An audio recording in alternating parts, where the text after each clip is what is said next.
Mill-passiġġieri li jivvjaġġaw bit-trasport pubbliku 70% qed iħallsu b'tal-linja card. Ċifra għolja ferm li kif stqarr id-direttur kummerċjali Daniel Grech turi kif il-pubbliku qed jadotta sew għat-tibdil fil-kultura. Bil-mod qiegħda tinbidel il-kultura. Qabel Ġunju meta aħna l-lonċajna tal-linja card kien hemm kważi 1% biss illi kienu jħallsu bis-saver card l-antika. F'daqqa waħda f'temp ta' xarejn issa biżna 70%. U dan huwa tibdil fil-kultura ta' kif wieħed issa juża s-sistema tat trasport pubbliku. Sa issa diġà tqasmu 200,000 card. 140,000 minnhom ġew ittoppjati fil-waqt li 110,000 oħra intużaw minn tal-anqas darba. L-aktar sezzjoni li l-Malta Public Transport ra li se jsib diffiċli adotta l-bidla fil-kultura kienu l-anzjani.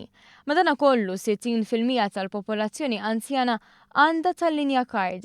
Grech jinnota kif tal-linja card hija iżjed popolari fost anzjani teta ikbar. Fil-każ tal-anzjani aħna naraw illi il-card kien hemm ġiet adottata b'mod sodisfaċenti ħafna. Anke jekk inti tara mbagħad bl-età, meta wieħed jaqbes is-70 sena, għandek ma' 70% tan-nies li għandhom it-tal-linja card.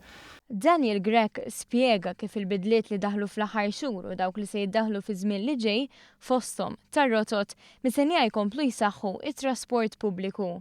Dan bilan li fi żmien ftit xhur il-konsumatur Malti jerġa' jibda jikseb il-fiduċja li tilef tul is-snin f'dan is-servizz tant importanti.